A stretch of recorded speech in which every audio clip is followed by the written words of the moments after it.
my calculations are correct, when this baby hits 88 miles per hour, you're going to see some serious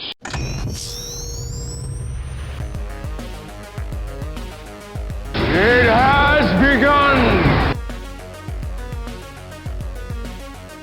The Enrichment Center is required to remind you that you will be baked, and then there will be cake. Program complete. Enter when ready.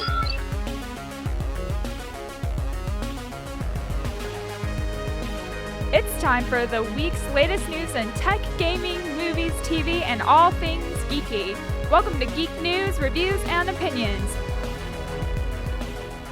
Welcome back, everybody, this wonderful morning to Geek News, Reviews, and Opinions right here on Radio SLCC, your online student source. How is everybody doing this week?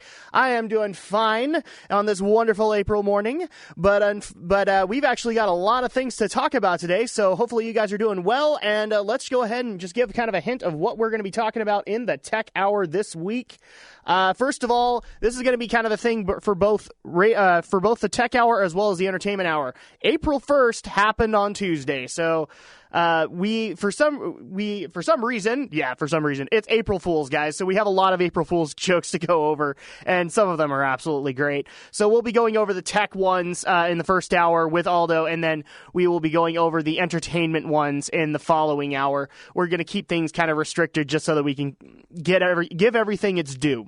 So for that, guys, the other story that we're going to be taking on this week is it's kind of a week old, but I did want to put in my opinion on it. The fact that Double Helix, which did the Killer Instinct remake and also did the Strider remake for the PSN, they unfortunately got purchased by Amazon Games, and so that became a major conflict of interest for them.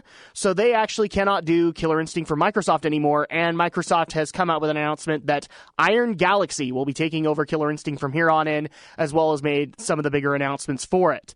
The third story that we're going to be going over in the Tech Hour is we're going to have a little Square Enix talk, because they actually came out earlier this week and admitted that in a lot of cases with some of their ideas, they have not, or they've had their own ideas of what they were going to do, and so they've had to be the penitent man, because only the penitent man may pass. And so they've had to admit that their past shortcomings, they wanted to do this kind of game, and unfortunately it just didn't work. So we'll be going into that a lot, because Bravely Default, as well as the Tomb Raider remake, kind of made them think about this is what people want, not necessarily what they thought they wanted. The final story of the Tech Hour this week is going to be yet another Uncharted member has left the project, and this time it's a big one. It's the game director for Uncharted 4 for the PS4. He has left, and he has gone to join Riot Games, the people behind League of Legends. So we're going to get into that with Aldo, but in the meantime, we are going to go ahead and I'm going to kind of interject my little opinions here and there, because some of this stuff was absolutely great, and I'm sure me and Aldo will get into it over time, but I mean, just to give kind of people kind of a hint of what's going to come on today, for the April Fool's stuff, we're going to be going over the IGN Titanfall announcement of Optimus Prime being the person, or being a skin that you can get in Titanfall. That was pretty awesome. Blizzard makes a Flappy Bird clone. That was interesting, to say the least. We also had Snow from the makers of Rain. World of Tanks Crayfish web game. That was awesome. We also had World of Warplanes UFOs. These are just little ones that we'll probably go over just a little bit.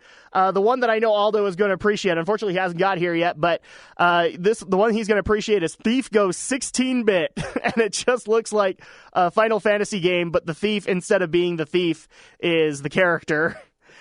We also have Way Forward by Blockulus VR. I love that one. We also have the Google Maps Pokemon Challenge. That was great to see that come out on April 1st. So that's kind of a sneak peek of some of the things we're going to talk about with the April Fool's stories. I loved them this year, but compared to previous years, I will admit they didn't live up to every expectation that I had. So that was kind of sad, but oh well. I mean, what are you going to do? The second story, Iron Galaxy is now taking over Killer Instinct. That was a little disappointing to see Double Helix have to leave because of the conflict of interest. I get that it's a conflict of interest and you can't really do anything about that, but unfortunately Iron Galaxy has not been working on this. Now they have a record behind them. They've worked on the Third Strike remake that came out on the PSN and Xbox Live. They've had a couple of fighting game remakes under their belt, but now the problem is that Iron Galaxy may have a different vision for this particular game, and now they are kind of bound to what Double Helix did, at least until Season 2, and then they can make their own characters. But they did announce that Fulgore will be the character Fulgore, the last in the Season 1 characters, will be dropping April 8th, and not only that, but we will, to the Killer Instinct players out there, I know one of the biggest complaints they've had is that there hasn't been a legitimate arcade mode put into the game. It's just been a survival or training with the DLC character at that, or the one character you get at that given time. So they've actually added a arcade mode, and then also the player lobby that you can do has been upped to 8 players. So that's a great thing, because to my knowledge, I don't think the player lobby could go above 2 or maybe even 4 at this point. So Iron Galaxy, I don't know if these were the last implementations of Double Helix, but good luck to Iron Galaxy in their endeavor. Hopefully they'll be able to keep Killer Instinct going. Especially since this isn't their vision. This is Double Helix's vision, and I actually look forward to see what Iron Galaxy does with the Season 2 characters, since to my knowledge, they have been approved for Season 2. Or Season 2, new characters coming pretty soon. And I'm actually going to go ahead and go into the next stories. I do need to take a quick break, so I'll go into the stories after that, and we will be joined by Aldo. So sit back, relax, and enjoy as Geek News, Reviews, and Opinions continues.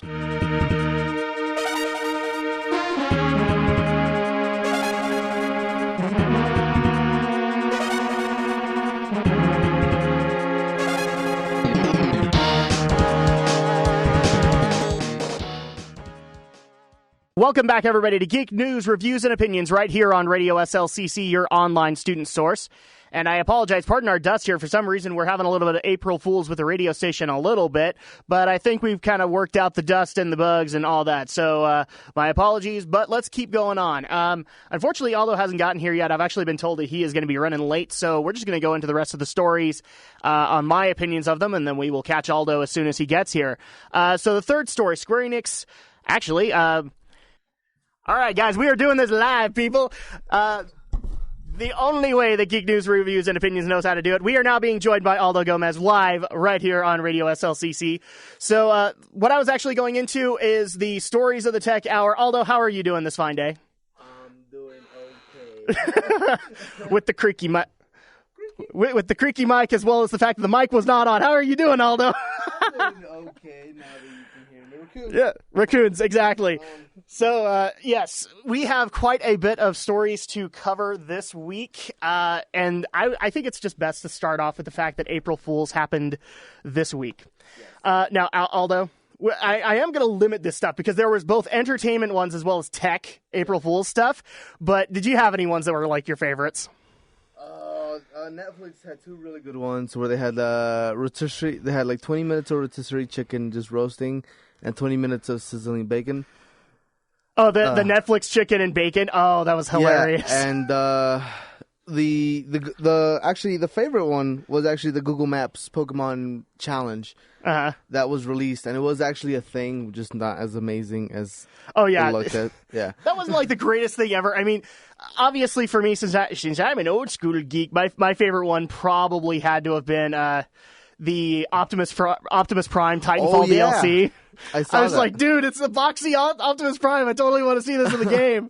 I think totally the game development company should work that out. The thing that kind of killed it for me, like I was totally in belief. I was watching that trailer. I was like, this is amazing. This is believable. I'm set for this. And then at the very end, it says new single by Linkin Park, Primetime, and I was like, no, that is not true. The other one that I just want to get your opinion on, because we have talked about Thief before. Did you like Square Enix's Thief Go 16-bit?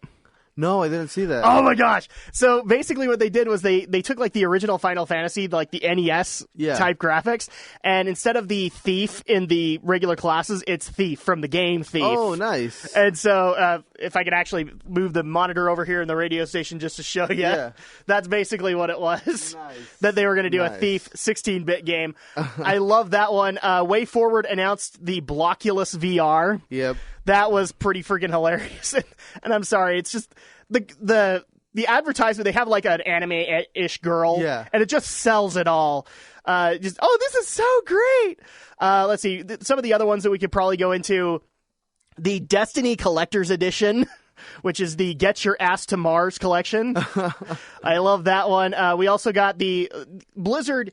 I think Blizzard's kind of started this trend where we have, back in the day, like a few years ago, we had Molten Core in 8-bit. And then we had the Diablo Pinata. And the other thing also, when they got criticism when StarCraft came out, that the Terran race was too Transformer-ish. Yeah. So they said, oh, okay, well, then we're going to make all the buildings of the Terran, or all the Terran structures transform into one big giant robot. This year, they didn't really have too much about it. They announced a new paid service in World of Warcraft called the Character Bust. You can de-level any character back to 1, removing all the items, all the mounts, everything that they could do. We also had the Faction Betrayal quest, which, I'm sorry, would never happen. Right. They'd never let you do that. That's total bunk. The one that I liked was, and I've looked everywhere for the fighting game that they announced, but they basically said, oh yeah, this is going to be kind of like Heroes of the Storm. It's going to be a Blizzard fighter. And so the picture that they show off was like like a little goblin versus a Terran battle cruiser. And the battle cruiser finishes him off, and instead of a fatality, it's a banality. Oh, nice. So those are a few things that could be done. Also, BioWare had a couple of really nice ones where you can get the Garrus pillow. Yeah. Because, everybody loves Garrus. Those are just a few that we could probably go over. But, yeah, I think compared to previous years, some of the jokes here were great, and some of them were just not as great as previous years. But I still think the people who make Titanfall need to make the Optimus Prime DLC a reality. No, definitely. That'd be awesome. That'd be hilarious. Even do Megatron, I don't care. Let's go into the second story here, which is kind of a couple of weeks old, but I did want to get kind of our input on it because we've talked about Killer Instinct here and there, but Double Helix got purchased by Amazon Games. Yeah. So they can no longer work on Killer Instinct. They probably can't do anything with Capcom anymore to do another Strider game, which makes me really sad. But now we've gotten the announcement that Killer Instinct will be headed by Iron Galaxy. Okay. So first of all the announcements that they had, I think, are still Double Helix remnants. They're the Fulgore announcement, which was the last character in their season 1 of DLC characters. He's still going to come out on April 8th. He looks pretty cool. The other thing is that the biggest complaint I've heard from Killer Instinct players is they don't have a legitimate arcade mode. They have a survival mode and the dojo for the fact you can go work on your characters. If you have all the characters, you can play them all. If you don't, you can only play on the one character and perfect him, at least for a month, and then they'll replace him. Yeah. In this case, they're going to put in a legitimate arcade mode. And then the other one was their player lobbies, which I don't think went above 2 or 4, are now going to go up to 8 in there. So now here's the thing. These sound a lot like Double Helix fixes, so I don't know if they're legitimately Iron Galaxy, and that's kind of what I want to focus on. So what do you think, Aldo, with the fact that Iron Galaxy, who has done some fighting game remakes, I mean, they took care of the I think it was the Street Fighter 2 and the Third Strike remakes that came out for PSN and Xbox Live. Do we think that they've got the chops to be able to take this on? That's kind of a rough one. Right off the bat, I would think because right now their only job is to make sure that the Double Helix stuff finishes going through. So they're pretty much just working on making sure that develops in there correctly, that it's polished and smoothed out. Otherwise, I mean, some of the stuff that they worked on was the Street Fighter 3 Third Strike Online, which is a really great game. I thought it was. I thought it rivals the Dreamcast as far as balance. It really does. So I mean, simply with that, I mean, they haven't really done a whole lot of fighting games. They did do the Darkstalkers Resurrection and Marvel vs. Capcom Origins. Neither I was overly impressed with if they did their job, but I mean, and here's the thing, just like Double Helix, they do have former Street Fighter people working on their staff. So Double or Nothing, those people have been put to this project because they understand what's going on there. Exactly. First of all, what do you think of the Fulgore look? He kind of looks like he came out of the Michael Bay universe. No, I was gonna say Halo universe. Yeah, actually, you could probably go there too. Yeah, he looks almost like what do they call the Covenant, the elites? He almost looks like an elite to me. Yeah. I like it, but then again, I've never been all that impressed with the Killer Instinct outfits or designs or anything. I'm really a fan of what they had back in the early years. Not a big fan of what they have now. Yeah. As far as the designs go, it's kind of ironic, but they look too over-designed, in my opinion. Yeah, that's kind of the issue that they have. I mean, Jago looks just kind of weird in this. I think we've even talked about this earlier on. I think so, yeah. Jago looks just kind of weird. Saberwolf looked really, really good. Yeah, he was as a werewolf. But then you have weird intros like Thunder. I'm getting used to the way he looks, but it's still got some issues with me. Same thing with Orchid. Especially some of the additional costumes you can get for Orchid just look weird. They look very like right out of insert another game here. Yeah, exactly. And they just wanted to put a sexy chick in this outfit. So that's kind of my beef with it. As being a Fulgore fan myself, I do like the look, but I did like Killer Instinct 2's look of him too, where they made him sleeker. The reason I actually say that it's right out of the Michael Bay universe is because if you watch the trailer for it, he's making like the beeps and boops of the Transformers movies. Oh my gosh! He's supposed to be a total robot, and they actually did tweak it so that in that same voice he actually does say Fulgore. So I'm like, the first ever Killer Instinct Pokemon character. It says its name. So it looked really good, and it looked like they stayed true to the character. But it does make me wonder what Iron Galaxy has in store. Like, what characters would they bring back? Or what new character... I mean, here's the thing. We had a bunch of returning characters. Yeah. We had one new one, and that was Sadira. Yeah. And Sadira was cool, the spider chick, but I really want to see them come up with new ones because this is a revamp of Killer Instinct. And there's a lot of great ideas you could do with it. So... overall, I mean, are we concerned with how they're going? Not really. Yeah. I mean, their style will differ from Double Helix, but I think they've, as long as they introduce like newer characters that people remember like first and then go into a bunch of new characters, I don't think they're going to have too much of a problem. Yeah, no, it's not going to be. I mean, there was already rumors that Double Helix was working on Cinder and Riptor. So at that point, Iron Galaxy would take over their design. Pretty much. So that's not too bad. Let's go ahead and get into the third story. I thought you might appreciate this a little bit because when I read it, I kind of screamed hallelujah. Square Enix has come out earlier this week and admitted that they haven't had the best ideas in mind. No. They have not been they've been praising, I think I've said this before in an earlier podcast that we did, where I really just think that they have this altar to Cloud and Sephiroth, and they just go in there and pray to it. The next Final Fantasy game or the next Dragon Warrior will be as good as this, as far as their eyes were concerned. Hilariously enough, when you look at all the behind the scenes on Final Fantasy 13, everything is all like, let's make them like Cloud, let's make them like Sephiroth. Remember this thing in Final Fantasy 7? Let's make it like that. That's pretty much all like Final 13 was. And that's really been kind of the focus of all the other games that Square Enix has under their belt. Yeah. I mean, you see a lot of the Cloud Sephiroth-esque, we have to have dark brooding characters in, I think, the later Hitman games when Square Enix was actually part of that. You saw a lot of that in them. So the fact that they've actually admitted they didn't do that properly. Yeah. And when they had games like Bravely Default and the Tomb Raider remake and Thief come out, they loved what people were thinking about them, and they've decided to refocus on stuff like that. Yeah. So give the studio, that's I think what we've been saying. Give the studios the creative leniency to be able to do what they think they can do with the characters, and you will get good things. I mean, I just barely played through Tomb Raider, and I love what they did. Yeah. So at that point, let Crystal Dynamics do what they're going to do, and give us a Tomb Raider sequel. Well, I think the problem isn't even that they're getting too involved. I think the problem is that they're just acting too harshly on numbers. Yes.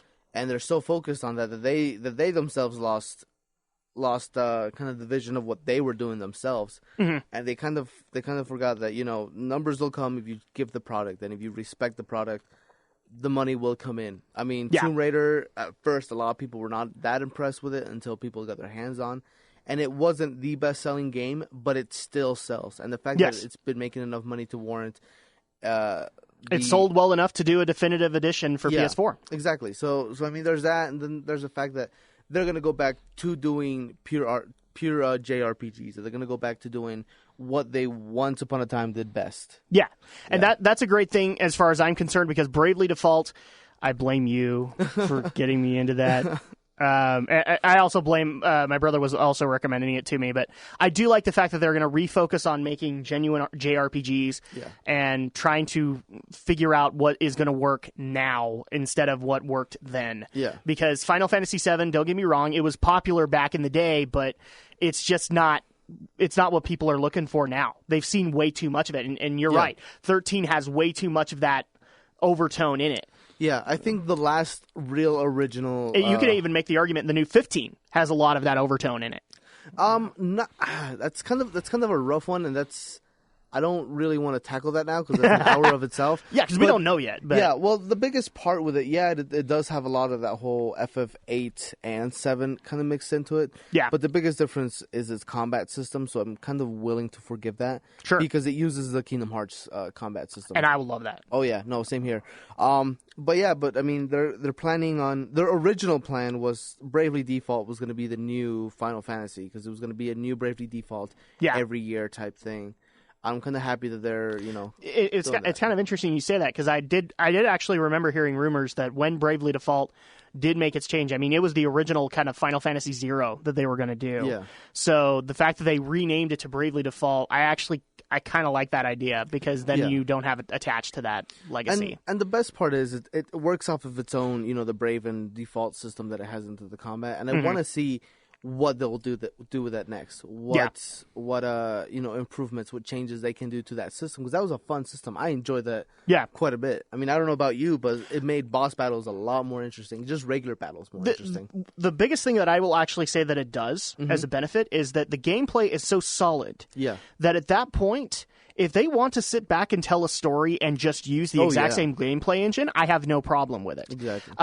The Brave and Default system is awesome, but I'll admit, the thing I praise everything for in that game is, I'm doing a lot of Let's Plays on my YouTube channel, and random encounters bug the living heck out of me when you're trying to record that stuff. Yeah. And so the fact in Bravely Default, I can turn that off, or I can turn down the difficulty of the boss is awesome.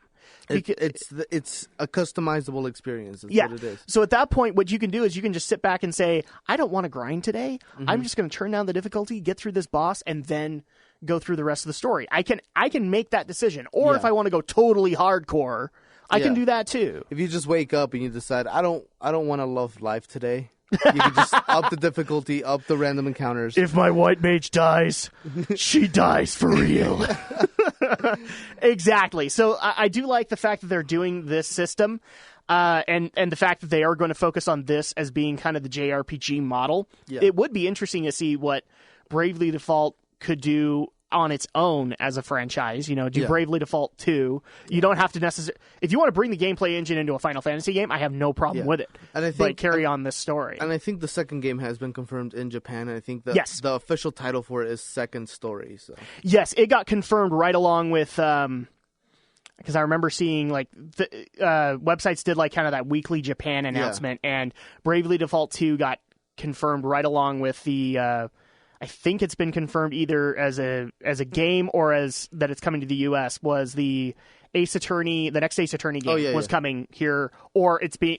Yeah, that was it. It's the next game was announced. It's part of the investigations thing right next to each other. So it was weird. Square Enix and Capcom. Right. They haven't worked together forever. So let's go ahead and go on to the final story of the hour. We have more Uncharted news. I try to not dig out the bad news here, guys, but unfortunately this is kind of a big deal because Uncharted 4 is kind of the ace in the hole that Sony has to announce here at E3. Yeah. They've got games to announce this coming E3, and Uncharted was one of the big ones that people were looking forward to. Yeah. So the big news here is that the game director for Uncharted 4 has left. Yeah. He has left the company to go to Riot. He is going to be... What does... Riot does League of Legends. That's right. Oh, okay. That's interesting. And he kind of gave this subtle hint that they've got some big things in store aside from that. I'm trying to look for the quote here. I have, in fact, made the decision to leave Naughty Dog. I love the company and the people, and know they will continue to create awesome games going on forward. And then when he actually goes into Riot, he kind of hints at the fact that they've got some big things coming out, too. Yeah. So... How do we reflect on this? I now can think of two major players in two separate companies who have now left to go to Riot. First of all, I think we should look forward to whatever Riot's going to be making. Exactly. Obviously. Oh, and just as a clarification, we did find out where the head writer's going to. Oh, okay. She went over to Big Red Button. Which is now in charge of I don't know if you've seen this new Sonic Boom game that's coming out. Oh, Big Red Button's in charge of that. So that's where the head writer went, and now we know that the gaming director went to Riot. Yeah. So, I mean, honestly, I don't...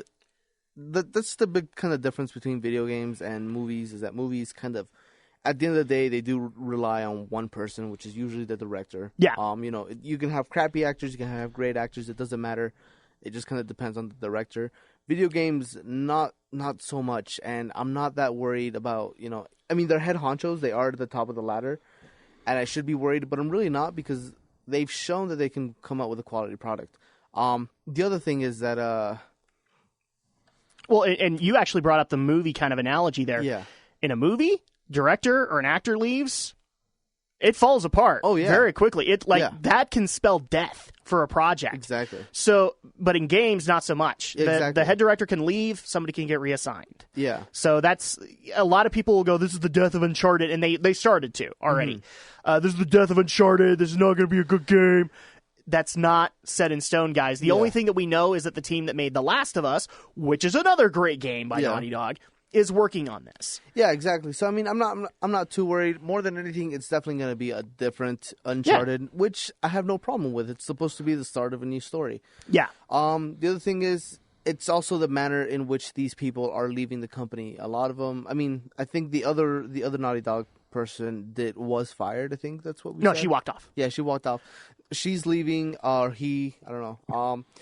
But I mean, these people are leaving, and they're not being fired. They're not leaving over contract disputes. Yeah. They're not leaving because something's going off wrong. They're just leaving because there's better opportunities, or there's something else going on. But exactly, like, they're talking. I mean, they're leaving and they're praising the game. When the Xbox One person left, they left and they're still praising the console. So I mean, yeah, exactly. And they're also still saying that there's plenty left in store. Exactly. They're still doing the exact same taglines that they'd been doing when they were employed. Yeah. But I do remember, like, just the fact that it's Riot has created a big deal, because earlier on in the latter half of last year, and his name is Greg Street, who worked with Blizzard. He left Blizzard to go, and he'd been working on World of Warcraft for years. Yeah. And he went to Riot to go work on League of Legends. And everybody went, "Oh, it's a coup! Riot's headhunting people. They're going to make League of Legends the best thing ever." And that's not the case. Yeah. If anything, Greg Street, he's like one of the best stories in the gaming world, because he doesn't have a degree in gaming or programming or anything like that. He has a degree in marine biology. Yeah. All right. But he came into Warcraft. He went there because he thought there was more opportunity for him there. And since he got really good at balancing, he decided to go to a game that needs constant balance. Yeah. So I love the fact that they're like, it's the end of Blizzard, Riot's going to take over. No, it's not that case. And just because this Uncharted guy has left Naughty Dog, it's just because Riot had a little bit more opportunities that were what he wanted. Exactly. Instead, he may not have wanted to work on the next Uncharted game. He may have wanted to go to something like a MOBA and work on that. Or, like he says, I mean, he kind of hints that Riot's working on something. Yeah.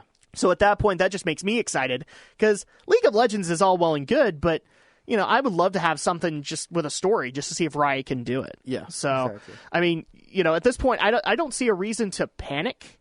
like a lot of people are doing, and I don't think you do. I don't think you do either. Just because a writer and a director left. Yeah. It just seems to me that Naughty Dog might be going in some directions that they don't agree with, or they want another challenge. Oh, yeah.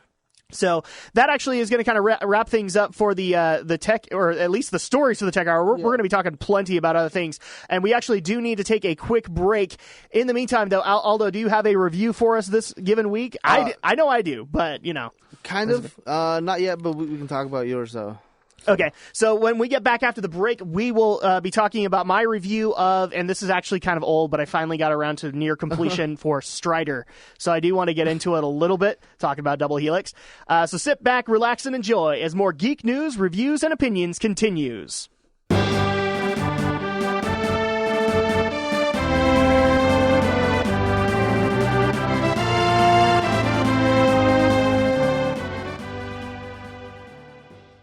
Welcome back, everybody, to Geek News, Reviews, and Opinions right here on Radio SLCC, your online student source. So let's cut into the review portion of this hour. And I guess I'm up first because, oh my gosh, Adam actually has something to review today.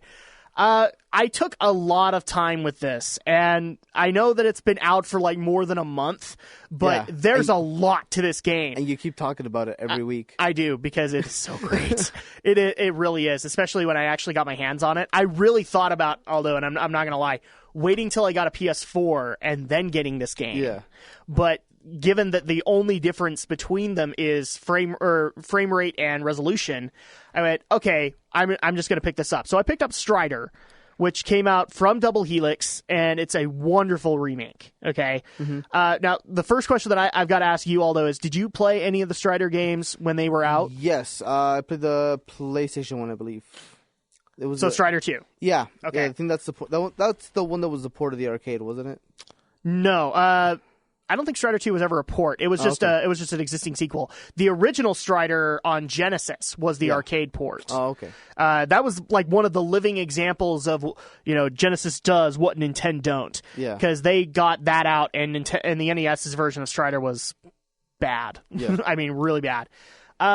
This version is absolutely awesome because I really do think that Double Helix decided with the overall design aspect to just stay in the 80s. Everything seems outlandish, and the best comparison that I had to make was like, in a lot of cases, it feels like Double Dragon Neon, where it's like they said, okay, Double Dragon was popular in the 80s. We're going to keep it in the 80s. We're going to use every stereotype we can possibly do. Strider does the exact same thing. They go into what we would consider like the 80s sci-fi tropes. Yeah. So it doesn't matter if the monster makes sense. It's a sci-fi monster and we're going to do it, you know? So like, for example, that was one of the biggest things that people loved about Strider was its bosses were way out there. You had the entire, the nation of Kazakh, which is where you spend a lot of your time. Their entire senate becomes a dragon. Yeah. And you have to fight that as a boss. You have to fight giant metal monkeys. Nothing's changed here. You have to fight a giant metal dragon. It's not the Kazakh senate becoming it, but that's fine. The other part of it is that it controls very, very well, which is something rare I can say about a Strider game. Yeah. Strider games have always had kind of a tiny bit of gameplay issues. The only game that I would say didn't was the arcade port, because it was an arcade port, and the arcade port was great. Strider 2 had a few issues here and there in the fact that it didn't feel as much that you could control Strider as well as you could in the Genesis game. In this game, it feels fluent, absolutely fluent. You can do everything you thought you could ever imagine with Strider. And on top of that, the gameplay is so sound that when you die, it really genuinely feels like your fault, which is a great thing these days. And on top of that, they've adopted this Metroidvania-esque kind of feel for it. So it does play like that kind of a game. You have to go and get upgrades, which in turn will help beef you up for the next boss or the next enemy or the next area. And so a lot of that gameplay is that. But it's okay, because you have no problem going from objective to objective, slashing as you go. I mean, you really don't. You just sit there and go, oh, I get to slash through more people? Awesome. I love this classic Strider kind of feel. Also, the fact that they've added little artwork unlocks throughout the map. So it's not just weapons you're going to go get. You're getting artwork. You're getting extra costumes for Strider and survival challenges. That's the part that's the most interesting, is the hardcore will love this game. Yeah. And the fact that you have survival challenges where they amp up the difficulty of the enemies or the bosses and say you have to survive for this amount of time or you have to kill it, you know, kind of thing. So overall, I got to say, I'm loving this game. I think Double Helix did a wonderful job with it. I recommend it wholeheartedly to anybody, especially in the fact it's not a $60 title. Yeah. It's $15. And for $15, this is well worth the purchase. And it makes me really sad that now Double Helix can't work for Capcom because now they can't do a sequel, which I would really love. Yeah. Especially like the other part that I love is the story of it. The dialogue is so freaking 80s corny. It is absolutely hilarious how bad it is in some cases, but it's okay. It totally runs with it. Yeah. It's absolutely hilarious. Like, for example, one of the more popular bosses of Strider has been I'm preparing people because you're going to start laughing. We all do. The Pooh sisters. Yeah. Okay. Tong Pooh, Huang Pooh. I can't remember all their names, but you'll have individual encounters with all of them. Yeah. And then you eventually have them team up. And yeah, you're sitting there going, Pooh sisters, but they have such outlandish dialogue that you would think they were right out of Power Rangers. You will not get away with this, Strider. I will beat you. And it's just absolutely hilarious because they go into their whole monologue and Strider's like, I'd like to see you try. Schwang, you know? So it's got the outlandish dialogue. It's got the 80s feel. And it just makes me sad that we're not going to get a Double Helix Strider sequel because it would totally work with the style, with the system, and it would be a seller for Capcom. You know, if they're not going to do Mega Man, they could at least bring back Strider and have him as a staple. And I think he would work in this current day and age. So overall, like going off of, I kind of go off the same system as you.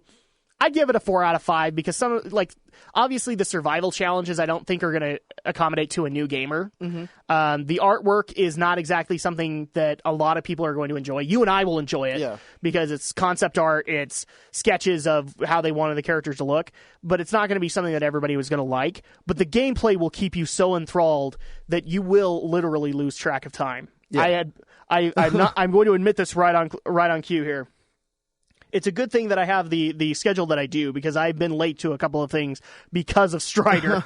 Because I'm like, oh crap, I totally lost track of time, but I want to get this other objective. So that's been. I will give it a 4 out of 5. I think it's well worth the pickup for anybody, especially given the price. You are getting a $60 to $70 game's worth here at $15. Yeah. So, and then you said you had kind of a review today. Kind of a review. I just started doing Titanfall, which for 360, I'm guessing. Yeah, for 360. For two reasons. One, the reason it's taken so long because it came out in early March for Xbox One and for PC. But you know, there's multiplayer coverage everywhere. There's nothing I could tell you that you probably already haven't seen or heard or know. You know, either from experience or from other people. But the thing I was really interested about was actually the single player campaign, which is supposed to be like a kind of back on that 80s thing. It's supposed to be like an 80s campaign where it's giant robots versus giant monsters. Yeah, that's kind of the feeling that I've gotten for it. It feels very Pacific Rim-y in that concept. The only thing that kind of bugs me about Titanfall is I thought we were going to get like a more mech-focused story, and it seems like it really just is when you step into the Titan. So I'm guessing that's what they're called, Titans, because it's standby for Titanfall. It's just basically you're playing shooter mechanics all over again, but with more powerful weapons and arsenal. Kind of. I mean, I really like the Titans, and the Titans do feel a lot different. They don't by any means feel like a mech warrior or a armored core type thing.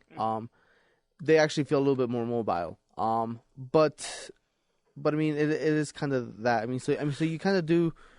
You kind of get like this, like a range. Like you were supposed to like split it between, the parkour and moving, first person, main pilot aspects versus, the heavy mech. There is quite a bit of difference between the way it feels. But okay. So have you just been doing campaign, or have you been doing multiplayer? I've been doing a little bit of multiplayer just to kind of get used to it. I feel that the best practice for a single player campaign nowadays is to play multiplayer. Now, the 360 version and the Xbox One version, how much difference is there? I mean, the only thing that I can think of is that maybe, you have to deal with the Xbox One multiplayer. I think the biggest difference is going to be probably graphics. Yeah, obviously. The graphics will get an overhaul. That and the servers. I really feel like that's probably going to be the only difference. The Xbox 360 one doesn't release until the 8th, though. Yes, that was the part. Was the part that confused the living heck out of me, because this thing was like announced when it got announced. It was Xbox One exclusive, and then I'm like, they have a 360 version of it. Yeah, so I kind of want to see. I also kind of want to see what they're doing with the 360 version, because as people get excited for it. I've heard stories of people that have gone out and bought the Xbox One just for Titanfall. Yeah, which it's supposed to be that good of a game. I'm not that sold. I'm really skeptical on the Xbox One. It's still not selling me. So I want to see. If anything, the ads sell you or a better sell than the gameplay itself. I mean, the fact that you could actually take these mechs out into everyday New York City, that's more interesting. But one of the things I've noticed from the trailers is that it looks like a shooter world.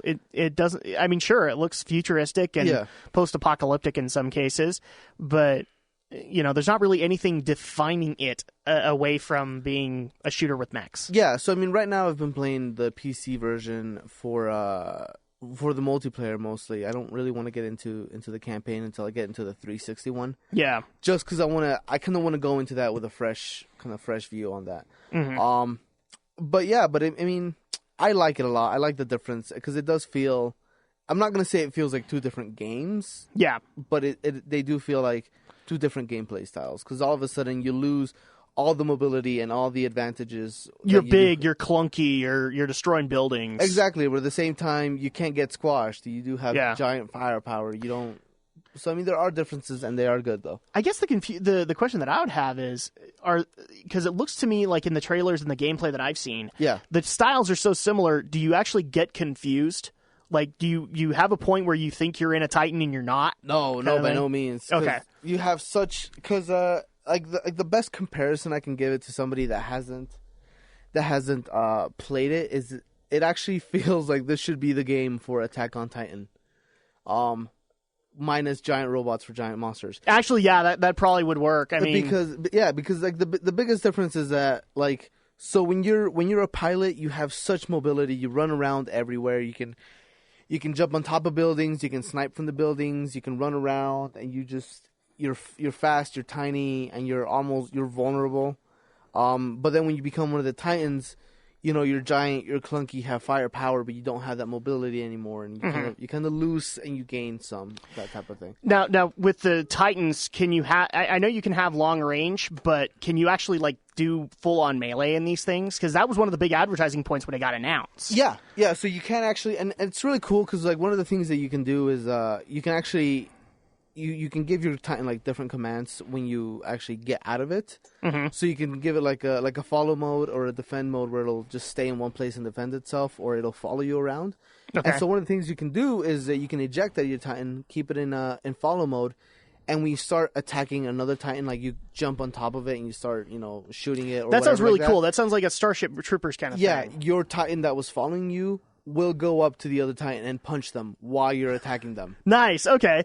All right. Well, I will admit, I mean, if I were to get an Xbox One, this is going to be one of the titles that I want to get for it. Exactly. And it just so happens we're actually being joined a little early by Romney. You're hearing a little bit of this Titanfall stuff. So does that excite you enough to actually try it out for 360 or for PC? Well, to be honest, from what I like to do, I'm not really too interested. I'm just not really into the major shooter sort of. Yeah. It really seems to me like Titanfall is for mecha fans. It really is built out for that. Yeah. So shooter fans will enjoy it, but mecha fans will enjoy the living crap out of this thing. From what Aldo was describing when I came in, it kind of reminded me a lot of the Steel Battalion games. Yeah. I mean, the first thing that came to my mind was it wasn't games. It was TV shows. So the CG Starship Troopers series that came out where they had that remote function and the biosuits could follow them. Yeah. The other thing also that came to mind,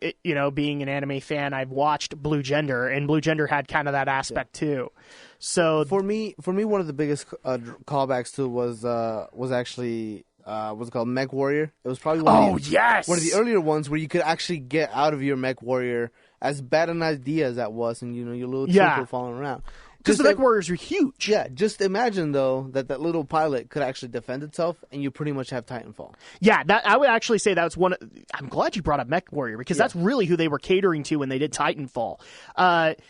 The fact that they did the mech so huge, you couldn't do that. And the fact that these are slightly bigger, you can actually have the soldiers have a legit feel all their own, and that's a good mechanic. So. Granted, I probably won't try the multiplayer, but the campaign at least I want to see if they pull it off. Because Mecha, I want to see more of in the mainstream here. I think it will work really well. I'm not, and I think we've talked about this. I'm not the biggest multiplayer fan. I'm really not. I kind of grew up playing games by myself, so that's kind of what I always go to. Yeah. So I really want to see. I mean, I wish Pacific Rim would have gotten a decent game. Yeah, and it was just weird because of all the restaurants they had to tie in, it was with Del Taco. Yeah. Of all places. Yes, I didn't get that. Yeah, so... Seriously, if they worked things out with Pepsi, I mean, you would have had Pizza Hut, you would have had Taco Bell, you would have had so many. And we would have been hearing about Pacific Rim all over the place. Well, yeah, I never got Del like, Taco. Yeah. Or if you were to even like advertise like toys at places like McDonald's or Burger King or something, it's just that's how you get the kids. Exactly. And then you could have had some really great commercials where the creepy king is trying to actually give a burger to the big giant robot and then get stomped on.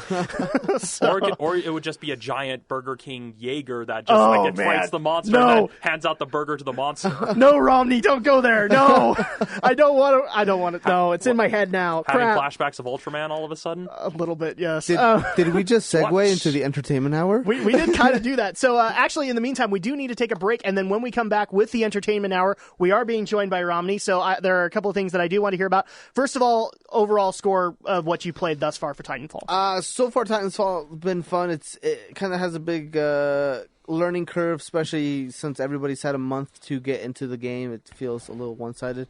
So far, I'd have to give it like a 3 out of 5. Okay, so 3 out of 5, guys. So give it a chance if you are really interested in the PC version or when the 360 version comes out on the 8th. Give that a shot. Coming up on the entertainment hour, we got a few things to talk about. Very serious things. First of all, we have to talk about April Fools because that happened. And I like talking about April Fool's stories. We're going to get Romney's favorite stories of the week. And then we also got the very serious concept. I'm going to get, you guys need to get anchored because I'm about to just blow your mind. Fasten your seatbelt, ladies and gentlemen. Before we even go to break. So Top Gun 2 is happening. I'm going to let you guys kind of simmer over that. Top Gun 2 apparently is happening. We're going to go into Gal Gadot because she's been approached now. Somebody wanted to know how her training was going for Wonder Woman. We've gotten a check-in with her. And then also, since we did talk about the new Fantastic Four, we got some new news in that regard. Dr. Doom got announced. So in the meantime, we are going to take a break, and then we will be back with the entertainment hour. So sit back, relax, and enjoy as Geek News, Reviews, and Opinions continues right here on Radio SLCC, your online student source. I aim to misbehave.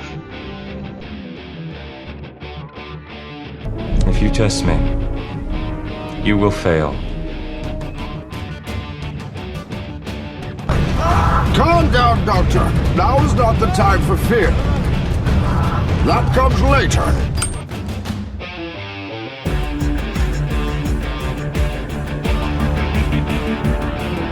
Okay, look, we both said a lot of things that you're going to regret. But I think we can put our differences behind us.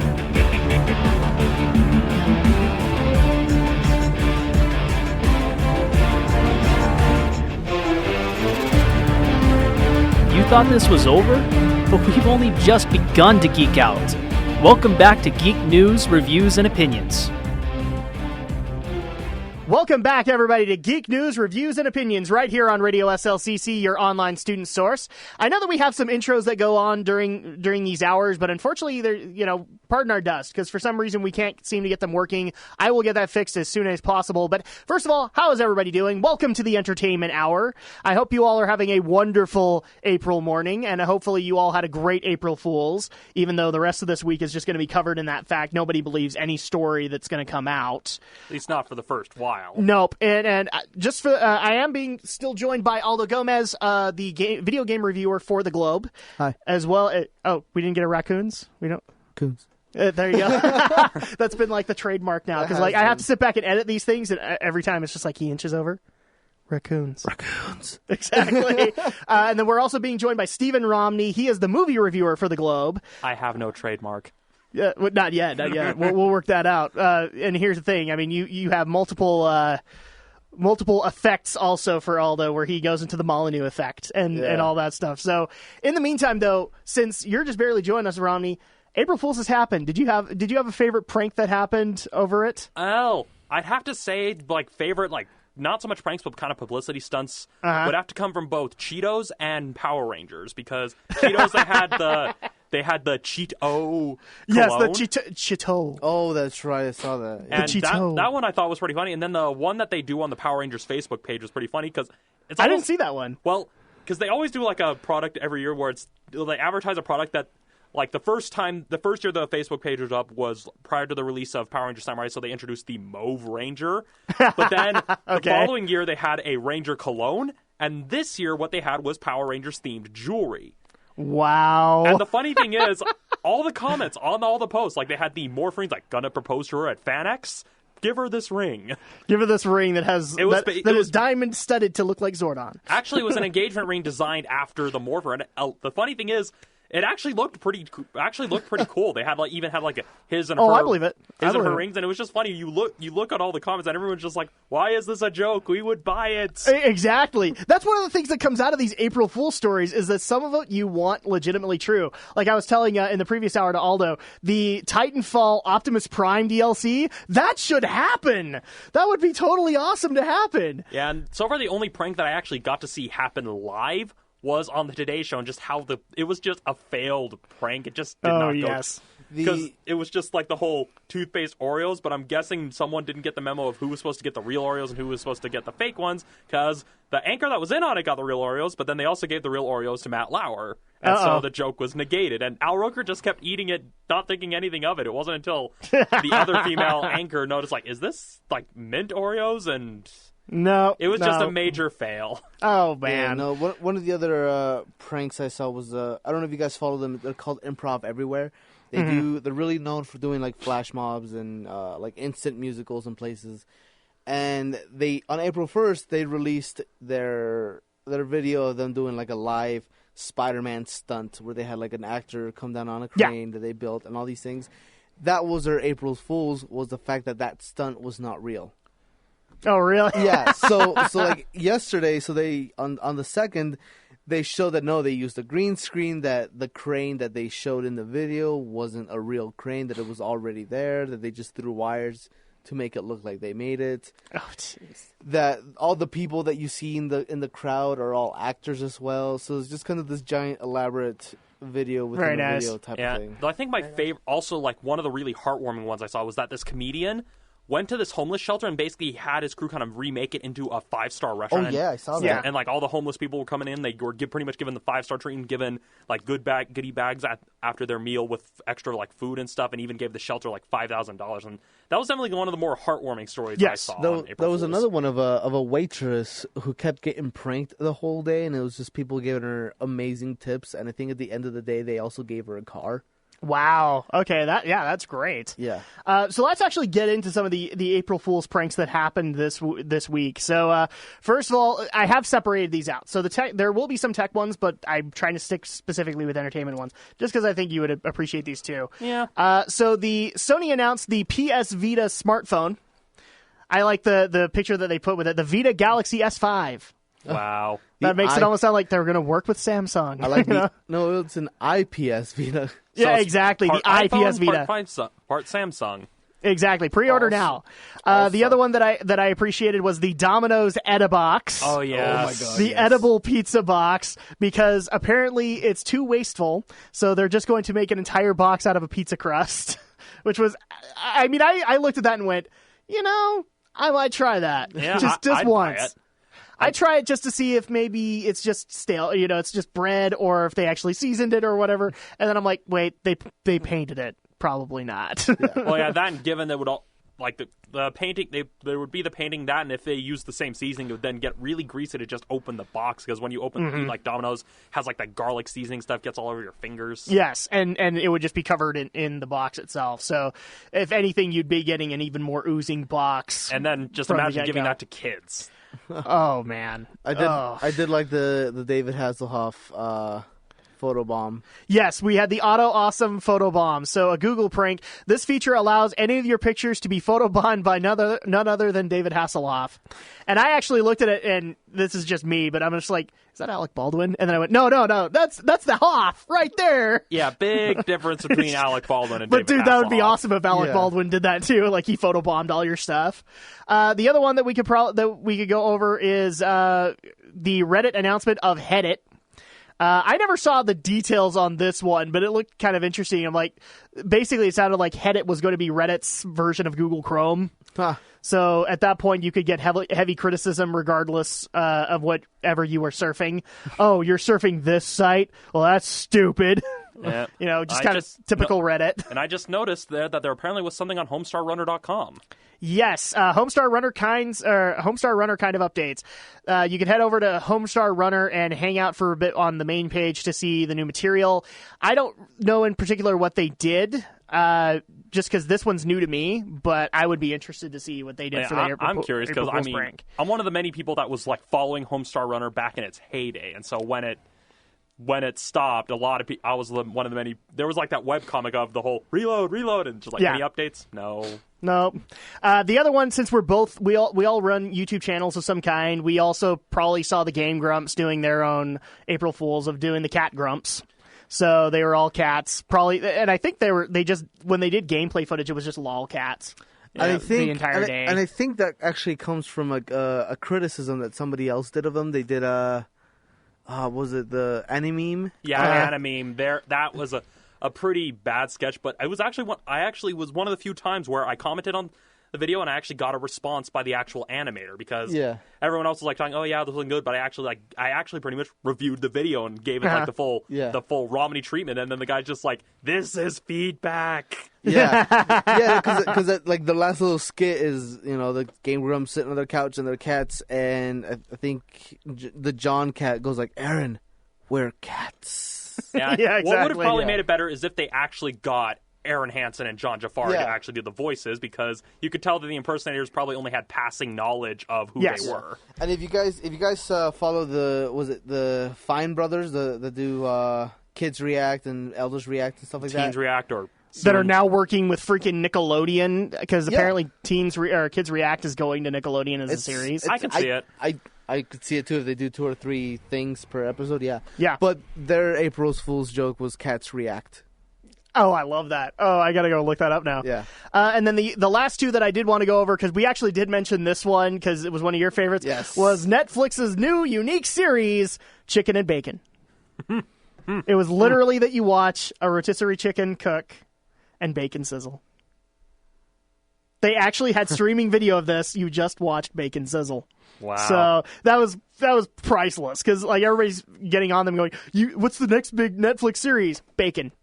And it's just like, awesome. It's like, this just in, Netflix bought out by Epic Mealtime. Exactly. And then the other one that actually made me laugh, because this debate happens in my family a lot. The difference of whether or not to go to books on like an actual book or an ebook kind of thing. So at this point, I love that Amazon came out with the Kindle Paper Scent, which is basically a cover that is simulated to make your Kindle Fire smell like paper from a book. Huh. Wow. So it's literally just simulated to make your Kindle smell like a book.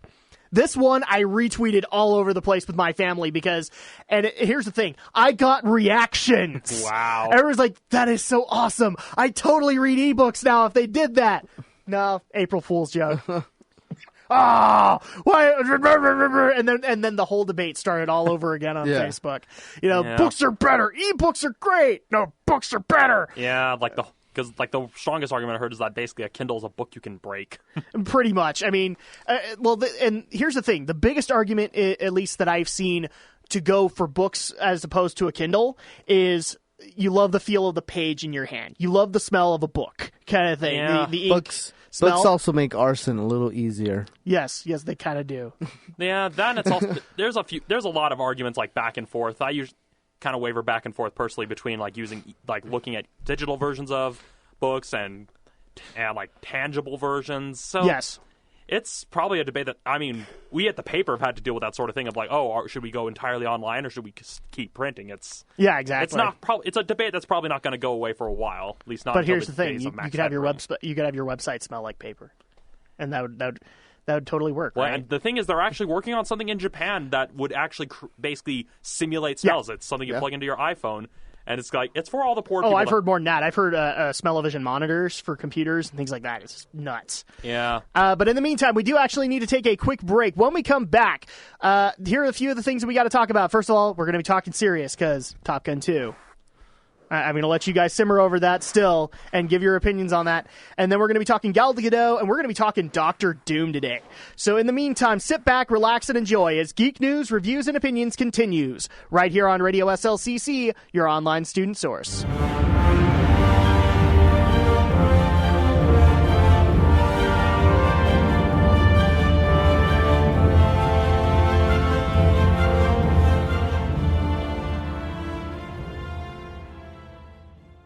Welcome back, everybody, to Geek News, Reviews, and Opinions right here on Radio SLCC, your online student source. So let's go ahead and get into the stories of this week, because now I've let you guys simmer. Top Gun 2, it's happening. We already saw Stealth. I love that one, because that was basically instead of Tom Cruise, it was Jamie Foxx's Top Gun. Yeah. So yes, I will be honest with everybody. I saw this happening right alongside the April Fool's stories. So I'm like, it's an April Fool's story. And then it's slowly, as the story started getting redacted, happy April Fools, everybody, see you next year. This wasn't getting redacted. It was like the whole 5 stages of grief right there. First it denial. Really kind of was. Like denial, anger, bargaining, and then finally acceptance. I'm like, Tom Cruise is actually working with Jerry Bruckheimer and doing Top Gun 2. Tom Cruise is actually working. Exactly. Well, I will say Tom did not have such a bad reception after Oblivion. I mean, he was able to at least walk away from it. Yeah. A lot of people would make the debate that Will couldn't after Earth. Yeah. After Earth, right there. Yeah, Jaden's gonna. His career is gonna need a real shot in the arm if he's gonna recover. I don't think that career would have been a shot in the arm for him. Honestly, it was him working with his dad. I mean, at that point, you kind of wonder, okay, how did he get the role? Oh, his dad's in it. He probably referred him. Well, it's the same case with the Karate Kid remake. His dad was the producer. Yeah, exactly. So at this point, I actually think that would be a better idea for him to distance himself from his dad. Nothing against Will, but if Jaden's going to actually step out there, he needs to step out on his own. Yeah. And establish himself. And here's the thing. The other thing I would probably recommend to him, because I've harped on Will Smith, go to an acting school and get some lessons. Yes. Because there are times when I do think Will did, and there are times when I think Will didn't listen. So yeah, and it's just a case. I mean, Wild Wild West. Do I need to say more? Or Pursuit of Happiness. What was that? Pursuit of Happiness. I have not seen that one. Oh, you will cry. And then I guess it's just also a case because unlike Will, Jaden doesn't have like a series that allows him to really get his acting chops up. Because I mean, Will had Fresh Prince of Bel-Air, yes, had an entire series, and he was. And here's the thing: he did Fresh Prince, and he was only aiming at a music career at that point. Yeah. Then he went into acting and loved it, and that's when we got Independence Day. We got Men in Black, and despite the fact that everybody hates Independence Day, Will Smith walked away pretty well. Not everybody really hates Independence Day. People are still pretty divided, but it's very much a popcorn movie. Which as much, I mean, the biggest debate right now is whether or not the sequel should happen. So yeah, and I noticed that we're diverting. We don't want to talk about this, so I'm going to bring people back on track. So yes, Top Gun 2 is coming. Tom Cruise and Jerry Bruckheimer are going to be doing it, and apparently it's tackling drones. They don't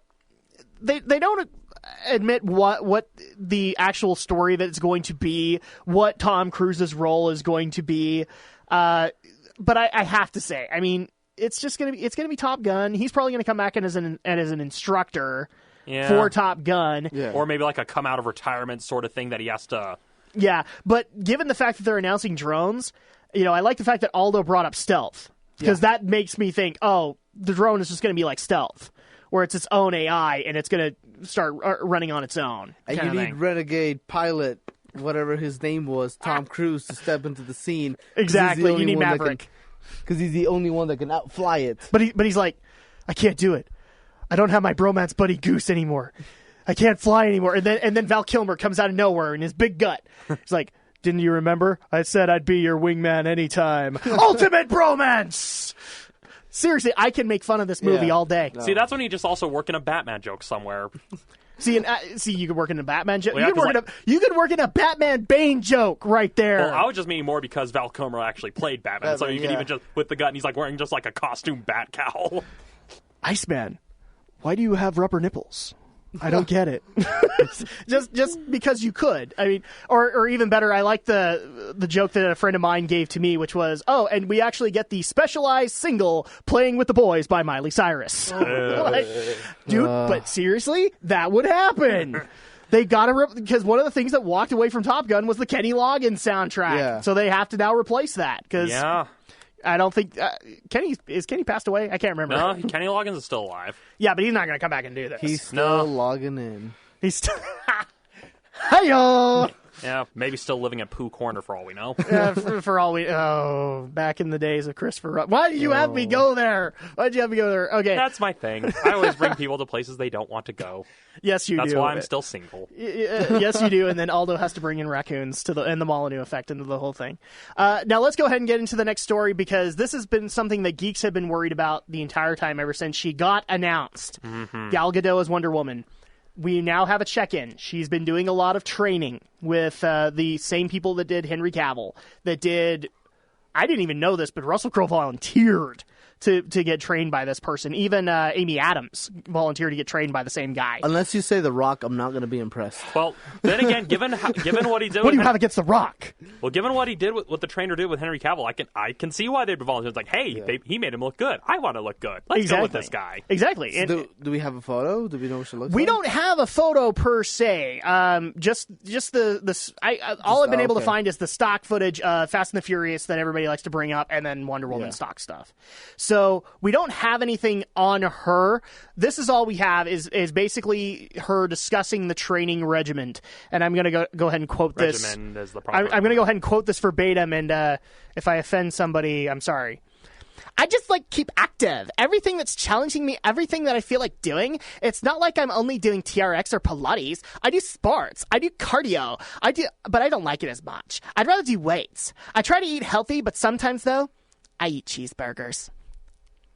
That's good for the soul. I make sure to balance everything out. I drink tons of water, but there should be a scene in the movie featuring Wonder Woman eating a cheeseburger. This is the quote, everybody. This is the part that everybody's just been going nuts. Except the part of Wonder Woman eating a cheeseburger, since that's not actually in quotes. Well, but hey, I mean, Wonder Woman at one point in her comic career worked at a taco joint. So, I mean... Yeah, and I mean, given that she'd be coming from Themyscira, she probably would be sampling the local cuisine. Yes. So. And Superman was in a porn. With Big Barda. Yeah, with Big Barda. Thank you for This is real. Comics are weird. Comics have weird continuity. So at that point, I've seen kind of mixed responses from people where I'm kind of on the angle of this isn't enough. I wanted to see an actual training montage with her and seeing how hard they're working her to get the muscles out there, because she's got to be pretty freaking muscly by the end of this. Yeah. In order to be Wonder Woman. I really feel like that should actually be the commercial. It shouldn't even have any footage of the Wonder Woman movie. It should just be a training montage of Gal Gadot. Exactly. to like the Punch Out music. Yeah. There you are. Do Rocky. But at that point, I wanted a training montage of this, and everybody's like, and then you have the other side who's like, oh, good for you, Gal. You're totally gonna kick butt in the next movie. You go, Gal. Exactly. You go, Gal. Godot. Of Fast and the Furious fame. Wasn't she like Miss Israel as well?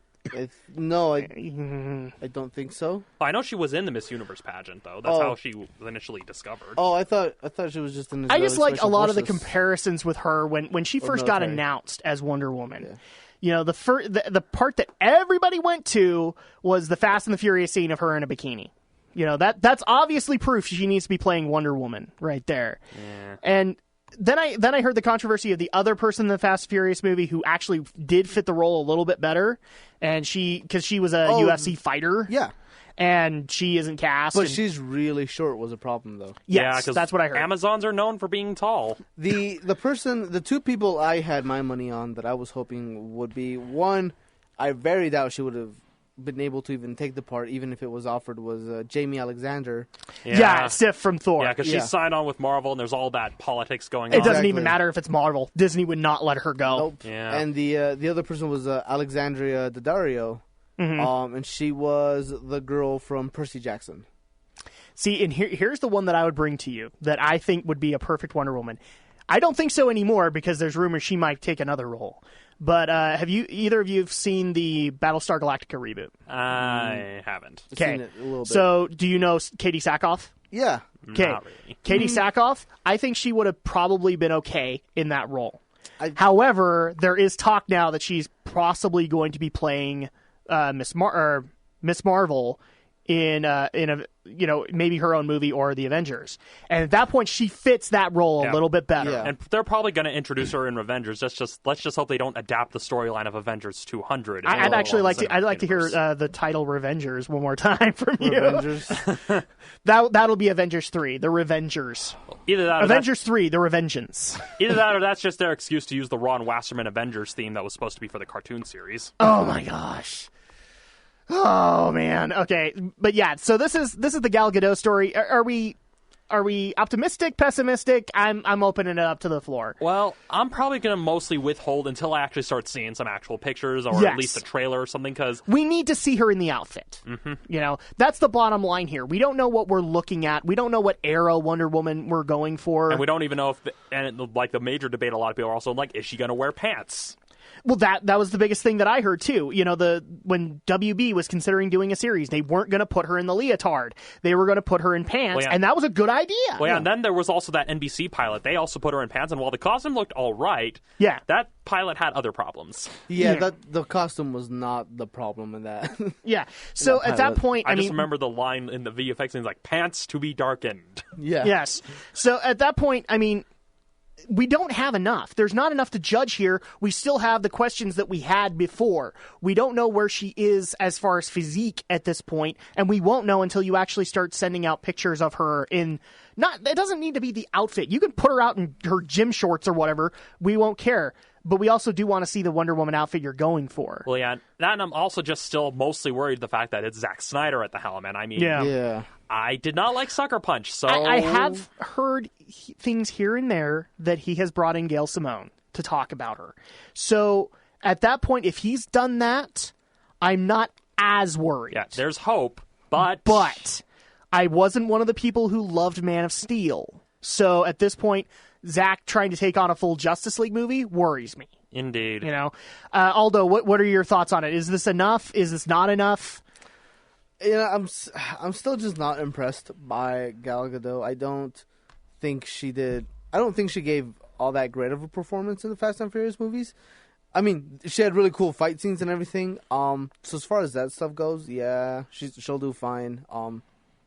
The physique thing, I'll reserve judgment till we get an image, especially the closer it gets. And you know, like I said, like for me, one of my favorite people as a star, as a person, just as a being all around, is The Rock. And seeing the transformations that he's gone through from being kind of slender from when he was a wrestler, The Rock, to how big he's gotten. And he's getting bigger and bigger. And bigger and bigger, especially for like the Hercules movie. What are you trying to say, Romney? I mean, have you looked at like the? Are you trying to make fun of The Rock, that The Rock is becoming a boulder? Do you have a problem with this? Because at that point, I'm not even going into The Rock for impression here. Yeah. But yeah, so I mean, I'm optimistic that she can do it, and it'll be healthy because she's really almost skeletal. Yes. Yeah. And so at that point, how much muscle are you actually going to show? Yeah. That's kind of the problem. Well, no, I don't even think there's a problem. I feel like any muscle she gains will show, but... Yes. But it's not going to look Wonder Woman-esque. It's going to look like she's... It's one of those things where I have seen a lot of, like... You know, I have access to a lot of female gamers and female geeks and all that. And the biggest problem that they have is that this is Wonder Woman Sexy Edition kind of thing. Yeah, that's really the reason that she's Wonder Woman. And they're right. I hate to say it, they're right. All the more reason why I'm worried with Zack Snyder. But I mean, you would still have this, like, even if we put Jamie Alexander in there, you'd still have that issue because they'd still try to do that. I just think with Jamie Alexander, there's probably a little bit more, quote, meat on her, and you'd get something out of it, where she would look more Amazonian. Yeah. So, and I mean, we've seen her able to act as kind of the tough warrior. Sure, Sif, yeah. So it's also just a case we have a better idea of how she would handle the role as well. Oh, Disney, can she be rented out for that movie? Seriously? Thanks for finishing up that sentence. Look, I've seen the joke, and I totally agree with it, because I think she would be a perfect Wonder Woman. Yeah. But the fact that she's Sif kind of kills that. Yeah. Especially since Thor 3 is going to happen. Well, yeah, and it's highly doubtful that Disney would release anybody to work for the competition. I mean, No. it's literally the rivals are DC, so... No, it's Marvel and DC, it's Disney and Warner Brothers. This is rivalry right everywhere. The hilarious thing about this is I was watching Arrow on... Please don't tell me you're going to bring up Deathstroke. Please, no. No. Okay. I'm not going to bring that. No, I'm just saying it's hilarious because I was watching Arrow on the CW website, and every commercial break was an advertisement for Winter Soldier. Yes. On a Oh, I love that. on a DC show, I kept getting Marvel commercials. Oh, I that's just thought hilarious. that was hilarious. Yeah. Yeah, because I thought for a second there you were going to bring up the recent episode where they had Deathstroke. Not yet. Very popular DC villain. Well, he's been in the series from the very beginning. Well, yeah, has he? There was Yeah, the whole hype of them bringing in the Suicide Squad. So, because at that point, I've seen the actual pictures of the Deathstroke outfit, and I got the new one or the new one. Okay. Where he actually looks like he's from the comics, and it looks like they failed a little bit, at least in my opinion. Yeah, well, I've seen the show, so I've seen that cloth mask that he has that actually looks really cool, and then I saw the kind of metal plastic, the full paintball mask that he's wearing. I thought that one looked cool. Anyways, on to the next story. I know that we've been talking a lot about Wonder Woman, but now we have to switch to Marvel because we, what was it, a couple of weeks ago, we talked about the Fantastic Four cast announcement. Yeah. Now, and this is another one where we all kind of sat there and went, is this an April Fool's? But Toby Kebbell, who I'm not familiar with, has been cast as Victor Von Doom. Dr. Doom is coming back, and my only qualm on this, I don't care if people agree with me or not, please don't go the way that the other movies did with Dr. Doom. Seriously, I really want to see this happen. They just cut...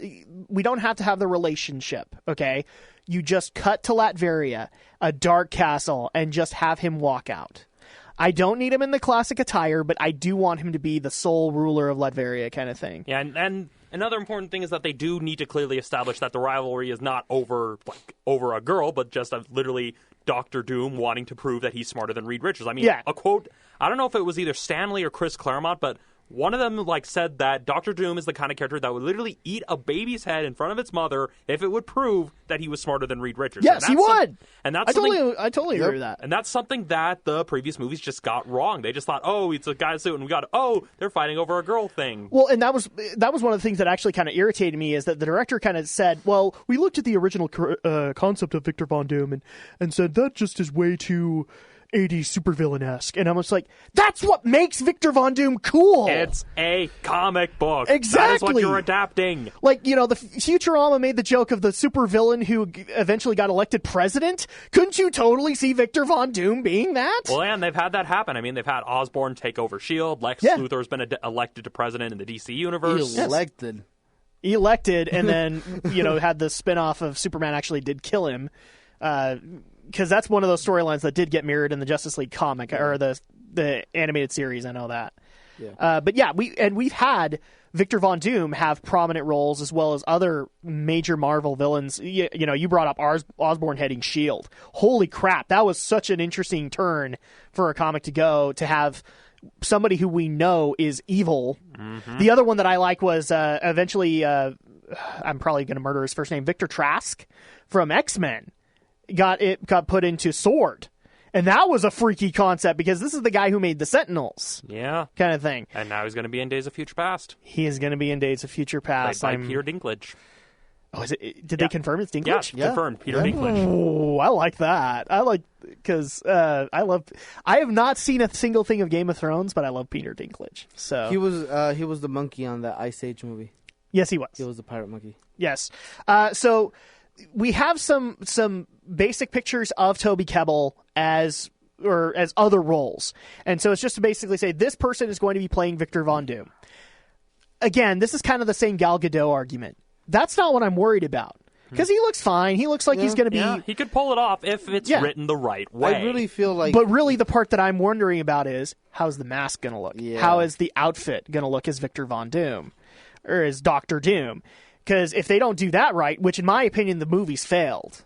especially Rise of the Silver Surfer, trying to redo that. And I actually thought the casting for Doom was fine. It was just the way the character was written. Yeah, I love the character that they got. He was totally what I would envision as Victor Von Doom. Yeah. I just think the way that they brought about Victor Von Doom was horrible. Yeah. Especially since we didn't even get, in the first movie, we didn't even get the cape and hood. We got him looking metalish and the Basically, mask evil getting Iron melded to Man. his... Yeah, exactly. That's exactly what it was. He was evil Iron Man. And that didn't make sense at all. And then in Rise of the Silver Surfer, we got him on a surfboard. I'm like, it's Dr. Doom on a surfboard. Which actually, once you say that out loud, it actually doesn't sound that outlandish. I mean, Dr. Doom probably would volunteer to be a Herald of Galactus. I could see Jack Kirby drawing it. I mean, that's the thing. But the way that they went about implementing it was bad. Yeah. That's not my complaint with the presence. Galactus was my complaint. But, so... I mean, giant, ominous black hole. Come on. We needed to have the 80s cartoon or comic interpretation. We need to have the big man in the purple armor. Well, I mean, it's kind of sad when, the video games do a better job than the movie. Exactly.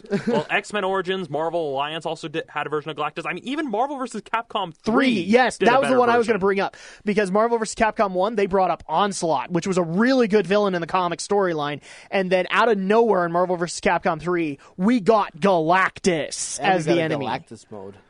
Exactly. So that was the part that bugged me in that movie is we needed to have a full-on purple armor giant man who's about to eat your planet, and we didn't get it. We got giant space worm. Yeah, giant space worm black hole thingy. Storm thingy. Yeah, exactly.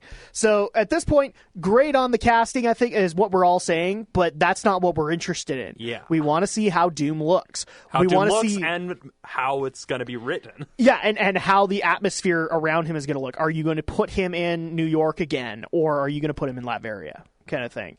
Is he going to be the solemn dictator that he's been for so long, or are you going to put him in the same atmosphere that the previous movie did, which I hope they don't. Basically going to be evil Iron Man, except with maybe a cape. Exactly. I mean, if anything, you could actually make the argument that he was more of a Batman villain than he was a Fantastic Four villain. Yeah.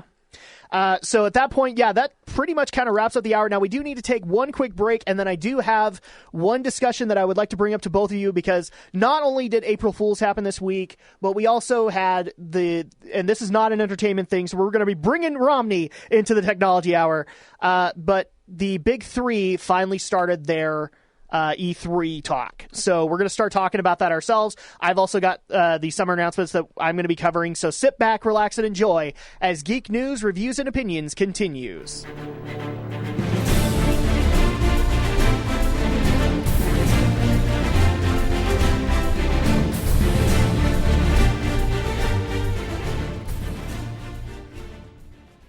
Welcome back, everybody, to Geek News, Reviews, and Opinions right here on Radio SLCC, your online student source. So for the last little bit of the hour that we have, I would actually like to, first of all, I have a little bit of business to kind of cover, because I have been getting asked by people, are you going to continue on in the summer like you did before? Yes, I am planning on doing that. I am still planning on doing the big events like E3, doing coverage for that, as well as any other major thing that comes out. I'm still going to be doing the movie reviews. So at that point, as far as Aldo and Romney, that's going to be up to them, because they've got their own schedules and that may not be able to mesh. But we'll make that work as best as we can, because I do know that people have loved the content that Romney and Aldo have provided for Geek News. So I have appreciated that. That's pretty much the business that I needed to put under the rug. But for both of you, speaking of E3, because now Sony, in the middle of all the April Fool's stuff, started the E3 talk. Same thing with Microsoft. Nintendo kind of started it by basically saying, yes, we're not going to be there again. We're going to be doing another Nintendo Direct.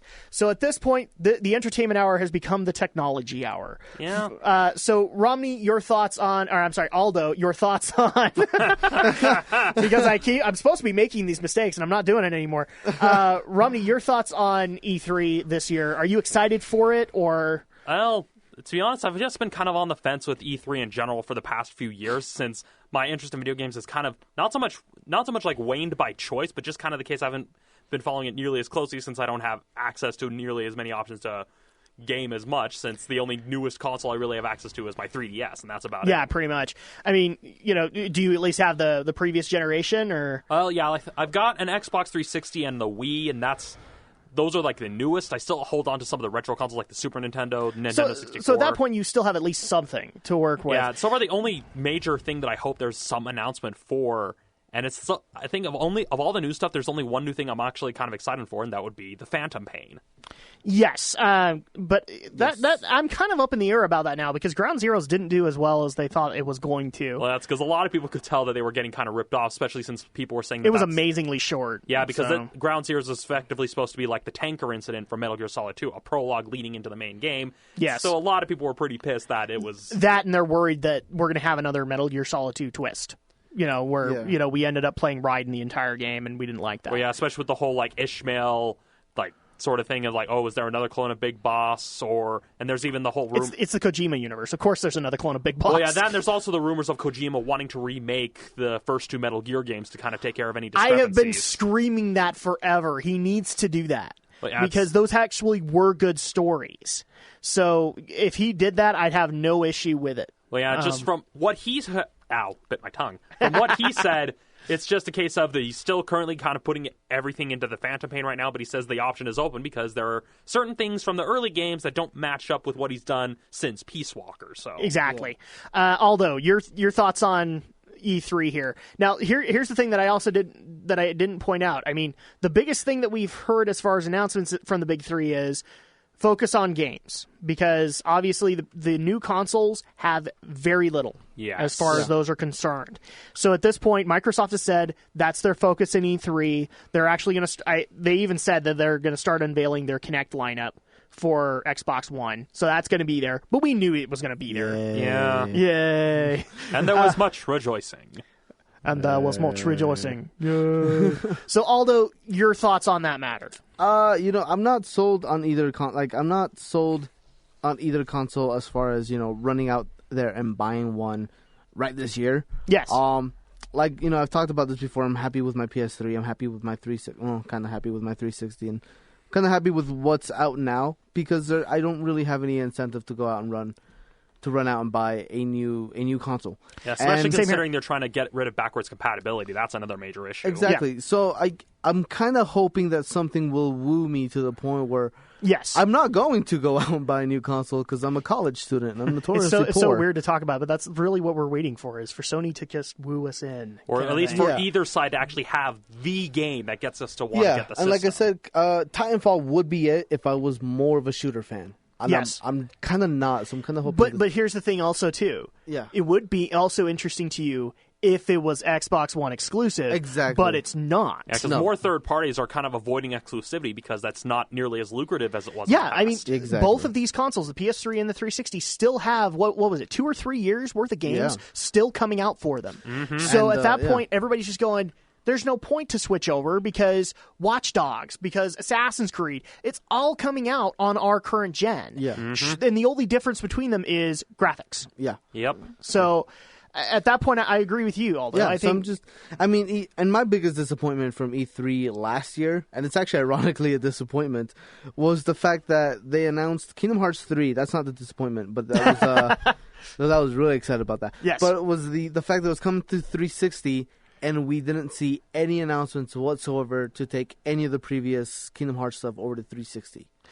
So my question is, why are we throwing it on the 360? There is rumor talk that Sony has worked it out for strict exclusivity on that particular franchise. Well, especially it hasn't been confirmed yet. Well, no, but it would not surprise me if in order to win this big war, Sony did try to work something out so that wait until this year or X year, and then you can start bringing the stuff out. Especially since they still got the HD collections coming out exclusively on the PS3. Yeah, and that's kind of my thing is that why are you announcing it for 360 if there's nothing from the entire series on the 360 up to number 3? Yeah, well, the other thing I would love to see them do, at least in that regard, is they've slowly started to bring the handheld games to the main consoles. Yeah. I think they ought to do that because some of those games actually had some really good storylines to them. The only difference is that the gameplay is different, as well as a lot of people go with the stigma that handheld is just not going to look as good. Yeah, but even then, sometimes with some handheld titles, you can tell because it doesn't look as good, they put a lot more effort into the actual gameplay and design, therefore resulting in better games. And I agree with you. I mean, but the problem is that you have the stigma that, and a lot of people concern themselves with the graphics, and I think that's one of the biggest problems there. Yeah. But it happens. I came from an era when we played with blocks. Back in my day, we used to play with things called Lincoln Logs and Atari 2600s, where the best graphic ever you saw was a square because circles hadn't been invented yet. This is true. Yeah. So, this is basically the E3 coverage. It sounds to me like we're not too excited yet. Yeah. Maybe Nintendo will have us, but... Nintendo's going to have me. They have me every time they do a Nintendo Direct. Like the last one they did when they announced Hyrule Warriors. Oh my gosh, I went out and screamed it to my neighborhood. Well, I mean, for you, a Pokemon announcement is a big thing. Yeah. Super Smash Brothers is a big announcement for you. For me, I'm suspecting that they're going to have a Zelda Wii U and a Metroid Wii U announcement. That'll be big for me. Pokemon will also be big for me, but that's what Nintendo does, is that they have something for everybody. And in fact, you and I were talking about this on break, but I don't mind the fact that they're doing these Nintendo Directs, because then at that point it allows for them to take their budget and actually do the things they want to do and the way they want to do them. Yeah. I think they spend a lot trying to get people out there and dev kits out there and everything like that, and they don't like doing that. Yeah, and especially after the problem they had trying to showcase the Wii Plus and all the glitches it was having live. I just don't think. I mean Skyward Sword when they first showed it. Yeah. Holy crap! That's horrible. I would much rather have that done in-house if they can do it. And it works pretty well in-house, too. I mean, I've been playing Skyward Sword recently, and it works well. So I actually beat it. And, I'm torn. You'll have to talk me down from the cliff there, Aldo, because it's not that I don't appreciate the game. I thought it was a beautiful game. Yeah. But the gameplay just made me want to go kill a puppy. And again, that's kind of the same problem I have with it, is that I can understand if it was a game centered around the motion control gimmick and not effectively trying to play that gimmick into an Ocarina of Time clone, it would have worked better. But it was basically a case of either have it be like Ocarina of Time and just let us use a normal controller, or have it be like Link's crossbow training and have it be almost kind of like a, not so much rail shooter, but rail slasher Zelda game. But not only that, Romney, because at least in my perception, and Aldo, if I've got this wrong, more than happily tell me, but it also seemed to me that because of the motion controls and the fact that they knew that people were going to have to get used to it, they dumbed down a lot of the difficulty. So in a lot of cases, dungeons in the game seemed very short compared to previous iterations. Yeah. So at that point, I'm just like sitting there going, is it because of the motion controls they did that? Because that's not helping. I also feel they try to make it a little bit more accessible. And I think I've brought this up before in the past, but every year Nintendo does a little survey where they'll pick off 100 people off the street, and they'll have them play the first levels to Super Mario Brothers from the NES. Sure. And they get feedback from them. They tell them it's a new game. If they haven't heard of it, they're like, have you heard of it? They're like, no. Well, here's the new game that we're developing. And they'll have them, they'll get feedback, and a lot of the feedback they get from the first level of Super Mario Bros. 1 on the Nintendo Entertainment System is that it is too hard, that they need a tutorial, that they need this and that. So Nintendo's kind of torn. They're like, we want to make it easier, but we also want to please the hardcore fans. Yes. Yeah. And that's always been kind of their 50-50 struggle. Yeah, NES Remix is definitely not an approach they should be taking. And here's the thing. The Wii U is kind of created to answer that. Yeah. Is that it was for casuals, but it was also for the hardcore. So at that point, this would be a great time to just kind of point that out to people. Yeah. Maybe make it so that both Metroid and Zelda are easily accessible to both the casual and the hardcore. I think that's very easy and they to also do. just need to get some much stronger third-party support, because I mean the biggest third-party support they had was that's the part I want to see. It was just all ports of games that had already been out. Well, and here's the thing: the one third-party announcement that we had gotten that everybody was excited for was Team Ninja's Yaiba. and then Yiba got yanked and put over to the PS3. On Bayonetta 2. Bayonetta 2, that's the other one. That's second from party, Sega. though, technically. No, not Sega. Platinum Games. Yeah, Platinum Games was bought by Nintendo, so they're a second party company now. Oh, I did not know that. Okay. Yeah, so they're kind of in the same situation as HAL Laboratories, so. Yeah, I'm basing that off of the fact that I just barely played the first Bayonetta, and it was Sega and Platinum Games. Well, yeah, so. It was mainly it was because of the fact that Nintendo bought Platinum Games in the first place that Bayonetta 2 is even being made, because they also made Wonderful 101 as well. Yes, and I actually need to pick that up at some point. But unfortunately, we've run out of time. So in the meantime, if people want to get a hold of us, let's just go ahead and go around the table. Aldo, how can people get a hold of you? Aldo531 on Twitter, or Anime Overdub ES on YouTube's. And then for Romney, how can people get a hold of you if they want to see your reviews? Well, you can find my reviews at youtube.com/StudioPhantasma. You can also find me on MoviePilot.com under the username Romney's Reviews, and tune in this Friday for my reviews of Draft Day and Noah. Very nice. All right. And I actually have held off on your Captain America review because I want to see that before I see what you thought. I don't blame you. Yeah, exactly, because it's coming out this week. And in the meantime, if people want to get a hold of the show directly, you can do so by going to geekyweek@gmail.com. That is geekyweek@gmail.com. If you want to get a hold of me directly, you can go to Twitter, and my Twitter name is Drak2326. That's DRAK2326. You can also go to my YouTube channel, which is under the same name, Drak2326, as well as a partner channel that I do with my brother-in-law called Drak and Shadow. So you can see that stuff there. We do have some big things in store for both Geek News, Reviews, and Opinions, as well as for Drak and Shadow, so stay tuned on that. But in the meantime, we are out of time. So for Aldo, for Romney, for the fact that we love geek, all things geek, this has been Geek News, Reviews, and Opinions. See you next week.